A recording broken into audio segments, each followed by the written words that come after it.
अस्सलाम वालेकुम व्यूअर्स, आप सब कैसे? उम्मीद करती हूँ इंशाल्लाह सब ठीक होंगे। आज हम बनाएंगे रमजान स्पेशल बेसन वाली चिप्स जो कि 10 से 15 मिनट में बन जाएगी। रेसिपी स्टार्ट करते हैं। ये मैंने 2 बड़े आलू लिए हैं और इनको ऐसे लंबा लंबा फ्राइज की तरह काट लिया है। आप गोल भी काट सकते हैं, लंबे भी काट सकते हैं। अब इसके अंदर जाएगा बेसन। बेसन में डाल रही हूँ 1 कप।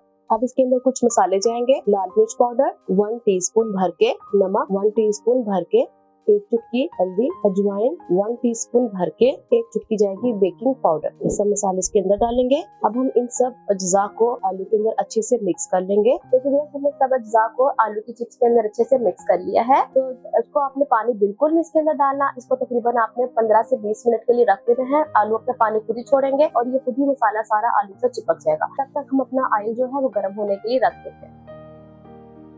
देखिए 20 मिनट हो गए हैं, आलू अपना पानी छोड़ा और सारा मसाला अच्छे से चिपक गया है। अब हम क्या करेंगे, देखिए हमारा ऑयल गर्म हो गया है कि नहीं। ऑयल हमारा अच्छे से गर्म हो गया है। अब हम इसके अंदर अपने एक एक करके चिप्स ऐसे डालते जाएंगे। इसके अलावा मैंने और भी बहुत तरीकों से फ्राइज बनाना सिखाई है। मैंने एयर फ्रायर में भी बनाई है और नो ऑयल वाली भी बनाई है। अब वो भी इंशाल्लाह जरूर देखना, रमजान में उसको बनाकर जरूर एंजॉय करना। जितनी आसानी से आ चुकी हैं उतनी मैंने डाल दी है। अब इसको बिल्कुल नहीं हिलाएंगे, एक साइड से पक जाती है फिर इसका साइड चेंज करके दूसरी तरफ से पका लें। दोनों तरफ से गोल्डन फ्राई करें। फ्राइज हमारी दोनों तरफ से अच्छे से गोल्डन फ्राई कलर में आ गई हैं। ये देखिए कितनी माशाल्लाह क्रिस्पी हो गई हैं। तो अब हम इनको अपनी एक ट्रे में निकाल लेंगे।